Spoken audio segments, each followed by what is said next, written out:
in last lecture, what we have discussed here in this chapter, be clear here. Number one, cubic unit cell, which has age length A is equal to B is equal to C, and bond angle, that is alpha is equal to beta is equal to gamma is equal to 90 degree.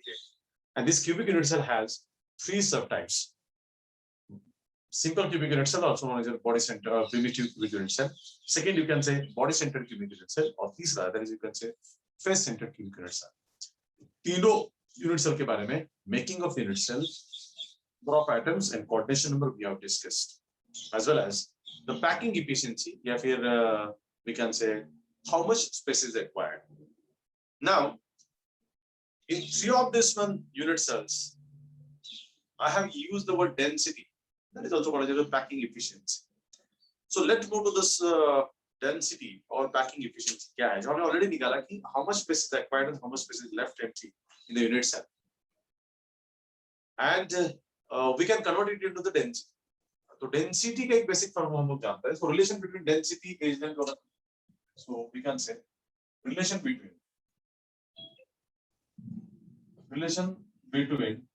then volume and age length. Age length. ये हमें discuss करना है. So the relation between density, volume, age length, atomic mass. So ये हमें discuss करना है. So जिस तरीके से हम लोग अच्छी तरह जानते हैं कि there is a formula for the density. Density is equal to mass upon volume. Is a general formula. Everyone knows amongst us. Density is equal to mass upon volume. Is it clear? Now, ये तो general formula. Let's say और school time से देखते आए कि density is equal to mass upon volume. When we talk specifically about this solid state, हमने कल से इस chapter के there is a unit cell, simple cubic unit cell, body centered cubic unit cell, or face centered cubic unit cell, or we have to calculate the density of unit cell. Density of unit cell. तो formula थोड़ा सा modify कैसा होता है देखिए. Density of unit cell. तो I will write here density. D for density of unit cell. Density of unit cell is equal to density of unit cell is equal to mass भी किसका आएगा? अगर हमें density unit cell का calculate करना है तो mass भी हमारा unit cell का ही होगा. So we can see here mass of unit cell, whichever it may be, and here volume of unit cell. It's very important. Though we know the general density, density is equal to mass upon volume, we have to calculate the density of unit cell.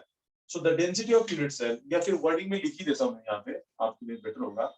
You can say density of unit cell is equal to density अगर unit cell का है तो mass भी unit cell का चाहिए, volume भी unit cell का ही चाहिए. That is what we can write. Now, just bit going ahead. Density of unit cell को simply हम लोग D से दिखा देंगे, no doubt about it, D से दिखाएं. Mass of unit cell वो भी हम M से दिखाते हैं. So this is mass of unit cell and volume of unit cell is denoted by V. So ये हम लोगों का formula मिल जाता है. ठीक है.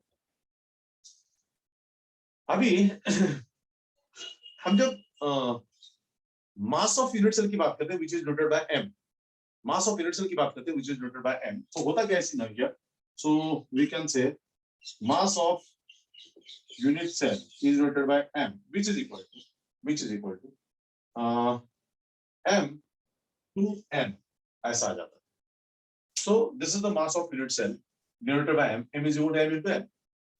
अभी ये फर्क देखिए ऐसा क्यों? कल हमने देखा कि this is the mass of one particle. M is a mass of single particle. Simple cubic unit cell is made up of only one particle. Body centered cubic unit cell is made up of two particles. Whereas face centered cubic unit cell is made up of three particles. तीन particle का बना हुआ. So यहाँ पे जब हम mass की बात करेंगे, simple cubic unit cell के लिए एक ही atom होता है, एक ही particle होता है, तो उसका mass आएगा. BCC के लिए बात करेंगे तो यहाँ पे दो particles का mass आएगा. FCC के लिए बात करेंगे तो तीन particle का mass आएगा. और किसी unit cell की बात करेंगे तो उसके अंदर और ज्यादा कुछ हो सकते हैं. So in that sense, total mass of unit cell is equal to mass of one particle into n number of particles. So n का value, n is the number of particles. N का value simple cubic unit 1 है. n का value BCC में 2 है और n का value FCC में 4 है, because ये हमने कल calculate किया है. Number of atoms present in simple cubic unit cell number of atoms present in BCC and number of atoms present in FCC, ये हमने कल कैलकुलेट किया है। और इसीलिए ये simple mass is denoted by m. M is the mass of single particle. But if we have multiple particles, as like 1, 2, 3 particles, so total mass is equal to m into n. Yeah, so we'll place it here. यहाँ पे place करेंगे. Therefore, D is equal to total into number of particles upon, you can say, V. ये formula आ जाता है. So density equal to m into n, ये formula में मिल जाता है. But यहाँ पे और एक problem आता है. यहाँ पे एक problem आता है. This is the mass of single particle. This is the mass of single particle. और हम जो यूनिट सेल की बात की है, आप में सब लोग जानते हैं कि हम जब यूनिट सेल ड्रॉ करते हैं, like this is the unit cell, है ना?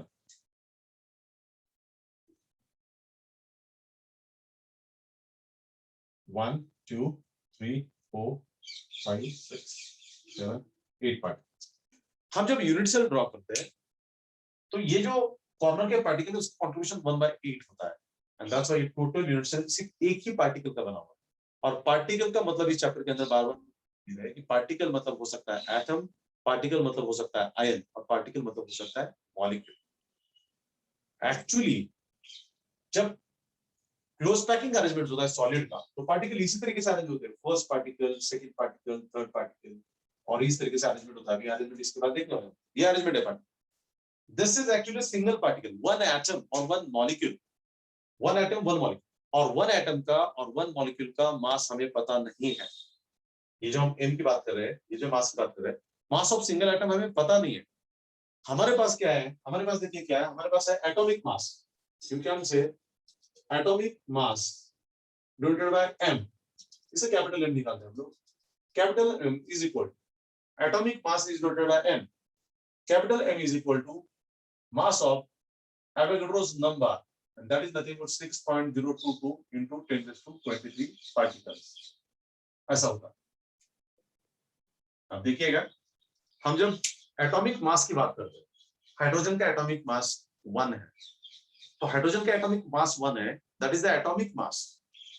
हाइड्रोजन का मॉलिक्यूलर मास 2 है, that is the molecular mass.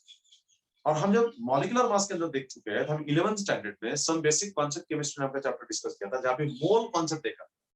और मोल कॉन्सेप्ट ये कहता है कि atomic mass of any particle contains 6.022 into 10⁻23 atoms.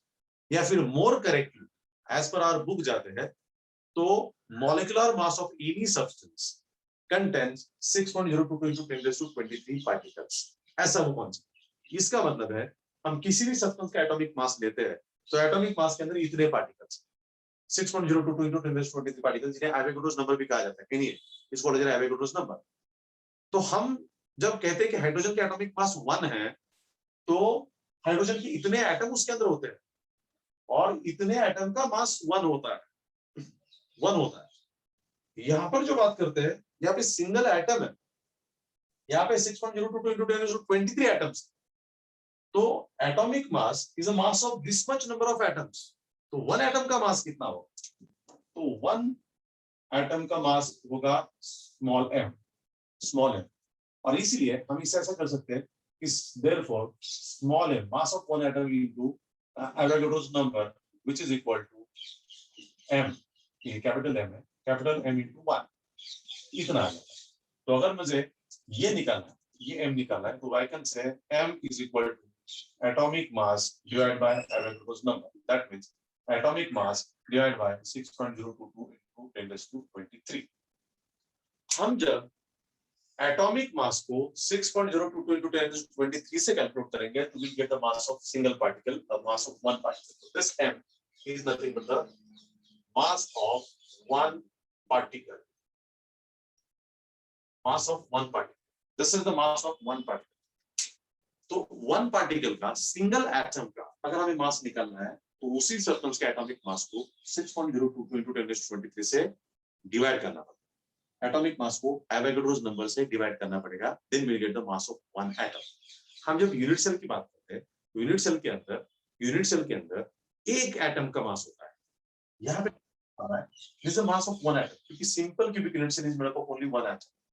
So mass of one atom है, मास ऑफ वन एटम तो होता नहीं, तो इस तरीके से निकाला जाता है. Atomic mass divide by Avogadro's number, इससे निकाला जाता है उसका मास. Got it? तो ये हम लोग उसके अंदर यहाँ पे मिल जाता है।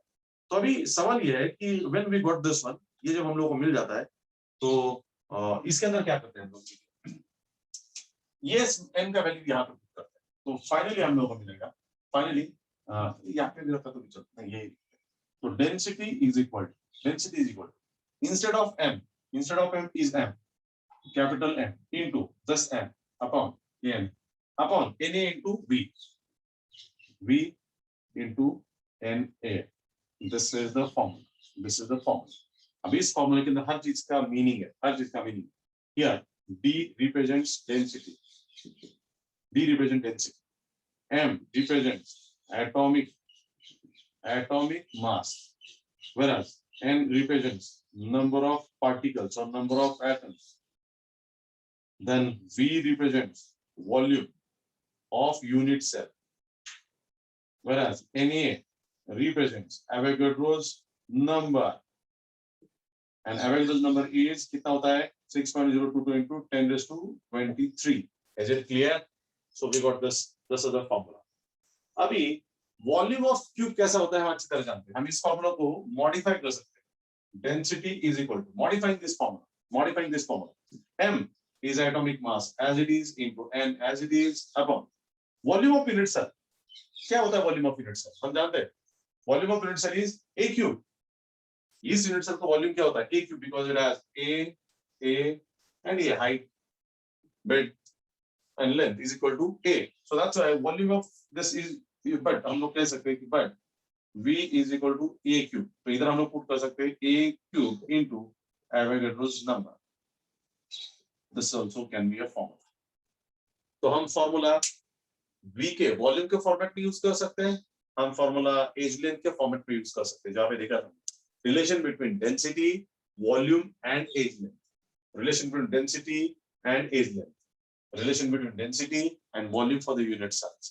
So this is the density. तो ये फॉर्मूला से हम लोग डेंसिटी निकाल सकते हैं। अभी हमें फॉर एग्जांपल अगर सिंपल क्यूबिक यूनिट सेल का एससीसी का डेंसिटी निकाल, एससीसी का डेंसिटी, तो density of SCC is equal to atomic mass of this simple cubic unit cell. जिस सब्सटेंस का ये सिंपल क्यूबिक यूनिट सेल बनता है उसका मास, एटॉमिक मास यहाँ पे कितना है, इनटू n का वैल्यू तो 1 रहेगा। सिंपल क्यूबिक यूनिट सेल के अंदर n which represents the number of particles, so it has to be 1 because simple cubic unit cell is made up of only one particle, so ये 1 रहेगा। As length जो भी value आपको दिया है 2 centimetre, picometre, 3 picometre, whatever that has to be written here, and Avogadro's number तो आप जानते हो, ये सब का लन है 6.022 into 10 raised to 23, पूरी बुक के अंदर 6.0223 6.023 ऐसा भी होता है, doesn't matter, आप 3 से करो या 2 से करो, 6.022 into 10 raised to 23 because it's a very large figure, 10 raised to 23 बहुत बड़ा है, इसलिए this 3 won't make that much difference when we write. So कुछ बुक के अंदर 6.022 मिलेगा, कुछ बुक के अंदर 6.023 मिलेगा, 2-3 से करो, doesn't make any difference. So this is what we can say. So simple cubic unit cell में हम इस तरह के फॉर्मूला यूज करेंगे जहां पे इसका वैल्यू 1 पुट करेंगे। अगर हम लोग बीसीसी में डील करते हैं, बीसीसी का कैलकुलेट कर रहे हैं डेंसिटी, तो बीसीसी का डेंसिटी कैलकुलेट करते समय यहाँ पे एटॉमिक मास है और यहाँ पे हम लोग पुट करेंगे 2 because BCC is made up of 2 particles, so n is equal to 2 आएगा। हम जब एफसीसी में यूज कर रहे हैं face centred cubic unit cell, तो इस n का वैल्यू क्या रहेगा 4 रहेगा। क्लियर है? बस यही एक मतलब फार्मूला है जिसके ऊपर काफी सारे न्यूमेरिकल हमें सॉल्व करना है, ये डेंसिटी ये और ये वाला, ये फार्मूला इस तरह से दिया जाता है। वंस अगेन एक बार याद रखिएगा किस तरीके से हमने फार्मूला डिराइव किया। Density is equal to mass upon volume is a general formula, we have to apply it to the solid state or unit cell which is present in the solid state. So density of unit cell is equal to mass of unit cell upon volume of unit cell.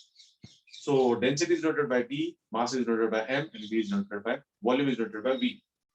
Mass of unit cell is nothing but mass of one particle into number of particles, क्योंकि unit cell के अंदर अलग-अलग particles present होते हैं। So m is equal to n, हमने put कर दिया। Now हमने ये देखा कि ये जो मास है this is mass of single particle, हमारे पास सिंगल पार्टिकल का मास होता नहीं, हमारे पास होता है एटॉमिक मास। किसी भी सब्सटेंस का एटॉमिक मास मतलब 6.022 into 10 raised to 23 पार्टिकल्स का मास होता है।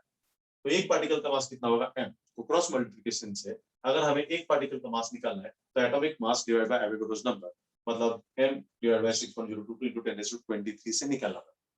हमने वो कैलकुलेट किया, वो हमने निकाला और वापस ये वैल्यू यहाँ पे सब्स्टिट्यूट कर दिया और हम लोग को ये दो फॉर्मूले मिलते हैं। This is in the format of volume and this is in the format of edge length. अगर आपको न्यूमेरिकल में एज लेंथ दिया है तो हम ये फॉर्मूला यूज करेंगे, अगर हमें वॉल्यूम दिया है तो ये फॉर्मूला यूज करेंगे। शिफ्ट कर सकते हैं, वॉल्यूम से एज निकाल सकते हैं, एज से वॉल्यूम निकाल सकते हैं, because we have this relation volume is equal to a cube. So this is what we can have.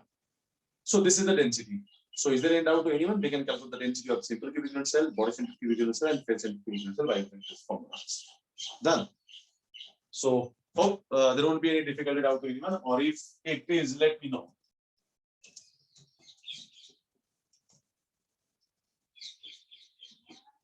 जाते जाते पैकिंग एफिशिएंसी का फॉर्मूला लिखता हूं। आप बोलेंगे सर हाई बुक में हमने पढ़ा है नहीं, तो packing efficiency is equal to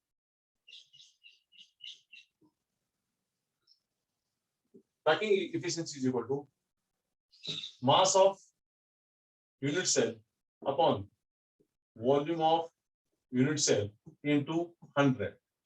So this is called as packing efficiency. ये फॉर्मूला सीधा फॉर्मूला है, लर्न कीजिएगा। Packing efficiency of any of the unit cell is equal to mass of unit cell upon volume of unit cell into 100, उससे निकाला जा सकता है।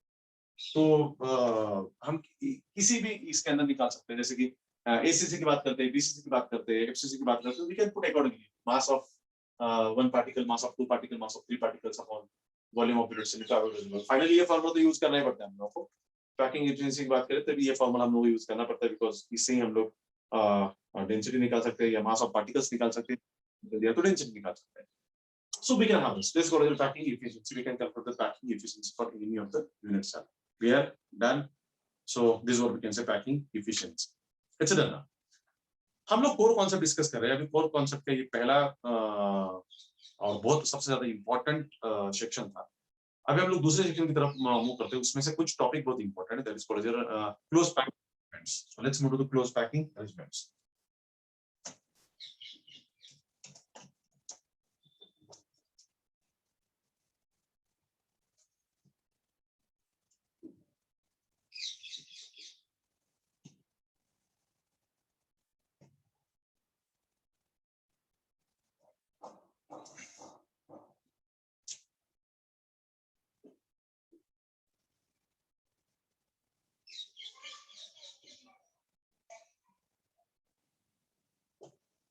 Close packing arrangements.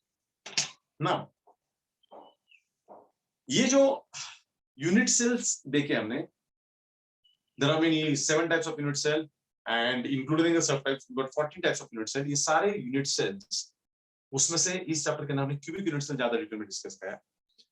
ये जो क्यूबिक यूनिट सेल है, this unit cell is made up और obtain out of the close packing arrangement of the particles. कोई भी सॉलिड सब्सटेंस के अंदर पार्टिकल किस तरीके से अरेंज हो सकते हैं, all these possibilities are studied by the scientists and these possibilities are kept forth or kept before us. So हम देखेंगे what type of close packing arrangements are there or how close packing arrangements are there. Before studying or entering into this close packing arrangements, one thing has to be noted and clearly understood that when we say the particle may be atom, ion or molecule. This is number one part. Number two part is this: every particle has to be considered as a sphere one. असल में हर particle spherical होता है कि नहीं होता है, तो उसमें अलग अलग ओपिनियंस होते हैं, अलग अलग पार्टिकल के शेप्स आपको मिलते हैं, अलग अलग थ्योरीज, अलग चीजों के बारे में बात करते हैं। But overall we have seen the structure of atom and structure of atom is considered to be spherical one. तो एटम का स्ट्रक्चर तो स्फेरिकल होता है, it is been proved, no doubt. When we talk about the molecules, when we talk about the ions, there may be differences, especially when we see their forms and all. But यहाँ पे हमें ये discuss करना है here in this topic. When we say particle, here particle is always a spherical one. Particle हमेशा spherical होता है। तो चाहे atom हो, चाहे ion हो, चाहे हमारा molecule हो, ये हमें हमेशा spherical consider करना है। So दो चीजें, हम जब particle कहते हैं, तो particle may be called as an atom, ion or molecule, or maybe representing. और दूसरी बात है, particle is always considered as a sphere one, spherical. Ball like consider करना है, फुटबॉल लाइक कंसीडर करना है, that is called as a sphere. Never consider it as a 2D, two dimensional, is a circle. So consider as a spherical, because यहां पे board के ऊपर तो मैं उसे सर्कल ही दिखा पाऊंगा, लेकिन consider it as a sphere one. Now दो चीजें बताई मैंने, एक अंडरस्टैंडिंग बताया पार्टिकल्स का, और दूसरा बताया मैंने all particles are considered to be a spherical. दो तीन टाइप के अरेंजमेंट्स होते हैं। You can say one dimension, दूसरा स्क्वायर क्लोज पैकिंग, और तीसरा थ्री डायमेंशनल और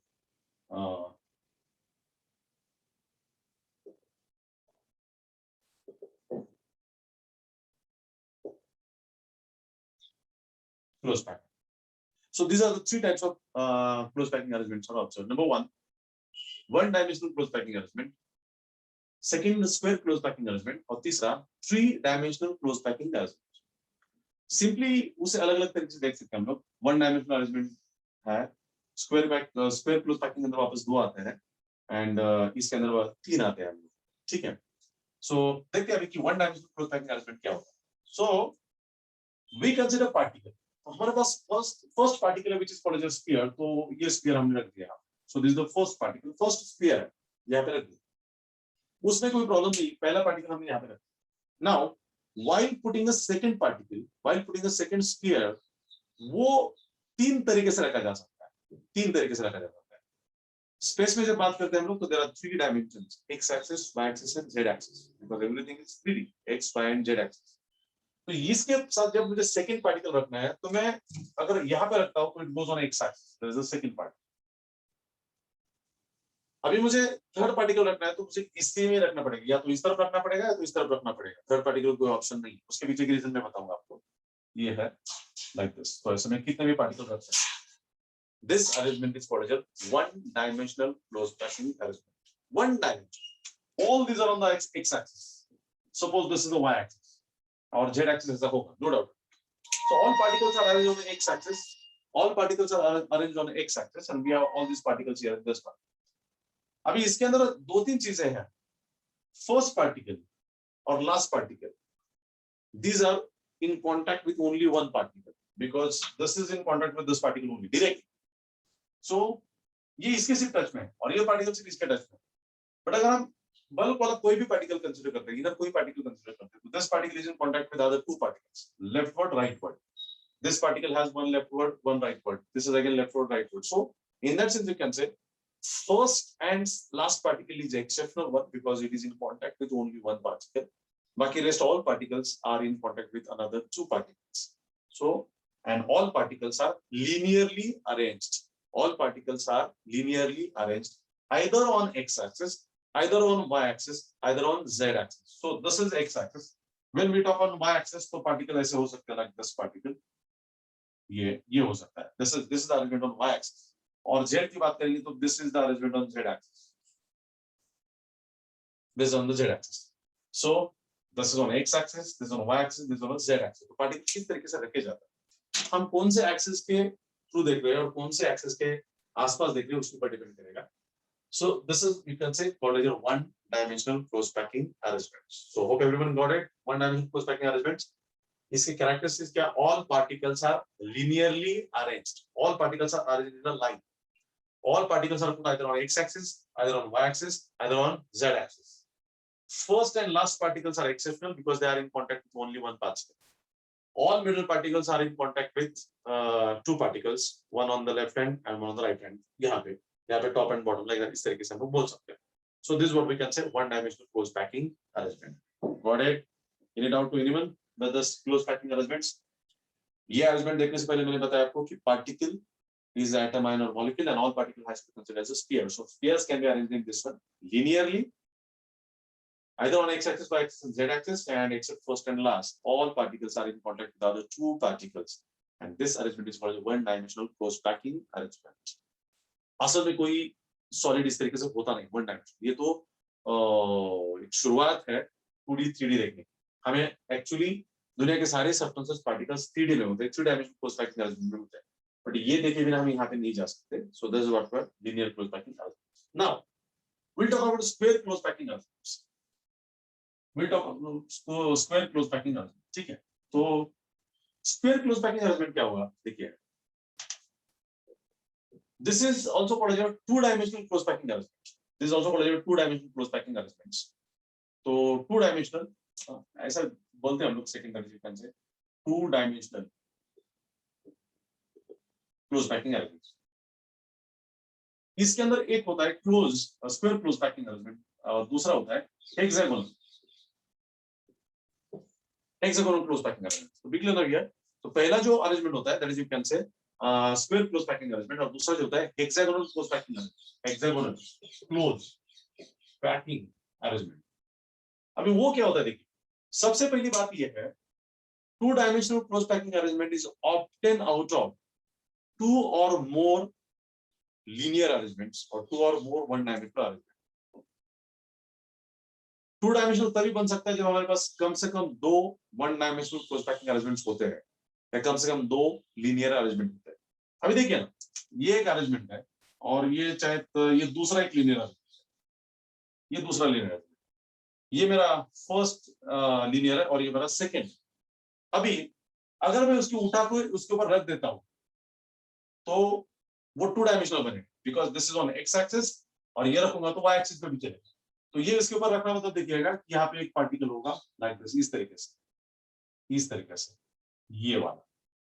सो this is x axis and this you can say y axis. तो ये इस एक्स डायमेंशन में होगा, वाई डायमेंशन में होगा, and particles are exactly one above the other. That's why it is called as a square close packing arrangement. The square close packing arrangement. क्योंकि अभी और इसके ऊपर एक लेयर रखते हैं हम लोग, देखिएगा exactly particles, stacking of the particles is exactly one above the other. Stacking of the particles, stacking मतलब एक दूसरे के ऊपर ये रखना है। बचपन में शायद आपने लगोरचा वगैरह कुछ गेम्स खेले होंगे, उसकी तरह हम स्टैकिंग करते हैं ना, तो उसी तरीके से यहाँ पे है। So this is called as stacking of the particles. Stacking of the particle. एक दूसरे के ऊपर पार्टिकल को रखना है, उसे स्टैकिंग कहा जाता है। तो stacking of the particle is like this one. When particles are kept exactly one above the other in two dimensions, x axis and y. So तब जाके उसे कहते हैं हम लोग close packing arrangement, stacking of the particles. तो ये हम लोगों को पार्टिकल का स्टैकिंग मिल जाता है। कोई भी नियरेस्ट पार्टिकल कनेक्ट करते हो आप लोग चार लाइक दिस, तो ये जो मिलता है ये स्क्वायर मिलता है। And that's why it is called as square close packing arrangements. तो स्क्वायर क्लोज पैकिंग अरेंजमेंट ये पहला अरेंजमेंट टू डायमेंशन के अंदर आपको मिलता है, और ये एक तरीका है। अभी देखिए, यही हम जब दूसरा की बात करते हैं, is there any another possible way जिस तरीके से हम पार्टिकल्स को अरेंज कर सकते हैं। तो आप देखिएगा कि एक पहला लेयर है जो हम यहाँ पे रखते हैं लाइक दिस,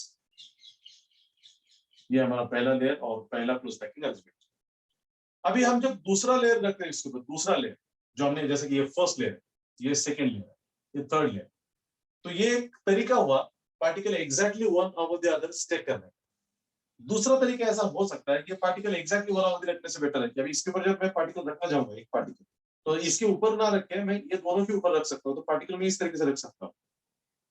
ये तो ये यहाँ पे रखो तो ये पार्टिकल यहाँ पे आ जाता है, ये पार्टिकल यहाँ पे आ जाता है, ये पार्टिकल यहाँ पे आ जाता है। So this is the second layer. अभी जब थर्ड लेयर रखना चाहूंगा तो वापस दोनों के ऊपर ही आएगा, हमारा तरीका यही रहेगा, दोनों के ऊपर पार्टिकल रहेगा लाइक इस तरीके से, दोनों के ऊपर पार्टिकल रहेगा। तो ये यहाँ पे आएगा, यहाँ पे भी आएगा। This is third layer. अब देखिए, this is x axis and this is y axis. दोनों में डिफरेंस जरूर है, दोनों में डिफरेंस जरूर है। This is also obtain out of three linear arrangements, मतलब टू से ज्यादा, तीन चार कितने भी हो सकते हैं, दो चाहिए कम से कम, this one and this one, दो चाहिए तब जाके 2D बनेगा। So this is the two-dimensional square close packing arrangement obtained out of minimum two linear arrangement, and this is two-dimensional hexagonal close packing arrangement obtained out of minimum three linear arrangement. Two से तो नहीं मिलेगा, three से मिलेगा, three linear arrangement से मिलेगा। But इसके अंदर देखिए पार्टिकल्स का स्टैकिंग किस तरीके से है, exactly one above the other. Particles एक के ऊपर एक रखे गए हैं, तो exactly one above the other उसका स्टैकिंग किया गया है। यहाँ पे ऐसा नहीं, पहला लेयर अलग तरीके से रखा है। अगर मैं इसे ए लेयर कहता हूं तो ये लेयर बी तरीके से रखा है। यहाँ पे ये ए तरीका है तो ये भी ए है, ये भी है। So this is called as, ऐसा भी कहा जाता है a square close packing arrangement. A सारे लेयर आइडेंटिकल है, ए लेयर क्योंकि exactly one of the other. So a square close packing arrangement is this here. ये लेयर अगर ए है तो ये लेयर बी तरीके से रखा है, ये वापस ए है। ये देखिए एग्जैक्टली इसके ऊपर ये आएगा, सो ये ए है तो ये भी ए है। ओके, अभी ये बी है तो इसके ऊपर मैं रखता हूं तो ये बी तरीके से आएगा, बी तरीके से आएगा, ये बी तरीके से आएगा, ये बी तरीके से। तो A layer B layer alternate चलते हैं, ए बी कोई भी एक सेंटर कंसीडर कीजिएगा। मैं यहाँ पे सेंटर कंसीडर करता हूँ, तो इसके अराउंड में we can draw hexagon. So this centre connect करते हैं हम लोग, देखिए सो सेंटर कनेक्ट करते हैं तो हम लोगों को हेक्सागोन मिल जाएगा। Got it? So we got the hexagon मिल गया। सो हम लोग हेक्सागोन मिल गया। So as the name suggest, it is hexagonal close packing arrangement. Everyone, it is hexagonal close packing arrangement. समझ में आ रहा है आपको? So दोनों में डिफरेंस क्या है? दोनों में डिफरेंस है, here this is also obtained out of two or more linear element. This is also obtained out of two or more linear element. फर्क इसके अंदर है, stacking of the particle is done exactly one above the other, and that's why all layers are identical.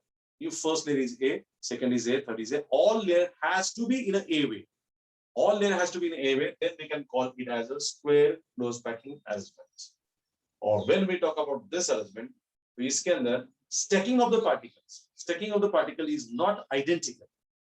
First layer is in A way, second layer is in a B way. A, B, alternate A, B चलता है, so that's why it is also called hexagonal close packing is called A, B square close packing or two-dimensional close packing arrangement, because this is the A way, this is the B way, this is the A way. So particle ये दो के ऊपर एक है, ये दो के ऊपर ये एक है. So in that तरीके से वो चलता है. So stacking of particles matters when we have this one. So this is called as a two-dimensional square close packing arrangement and hexagonal close packing arrangements. ठीक है ना?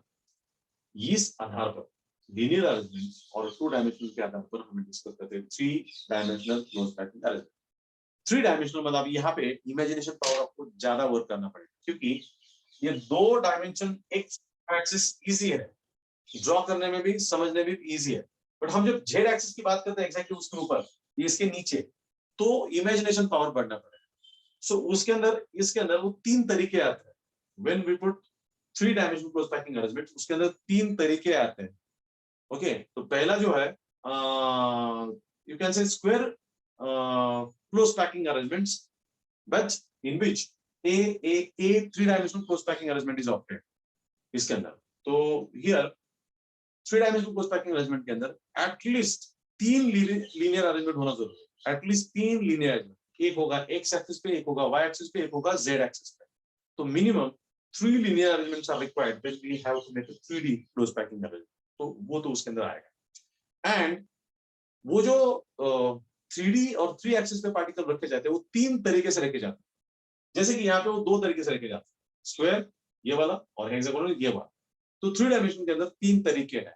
तो पहला जो हम लोग बात करते हैं, that is you can say square close packing arrangement triple A type, three dimension, और stacking of the layer in a square way. And here मैं stacking of the three layer, इसके अंदर जो पहला है stacking of the three layer, और फिर आएगा three layer A B C, और फिर A B hexagonal close packing. ठीक है. सो ये जो है हम लोग कल के लेक्चर में डिस्कस करते हैं, what is this three dimensional close packing arrangement. ये दो समझिएगा, उसके आधार पर ये इजी रहेगा. Okay, thank you very much, see you tomorrow.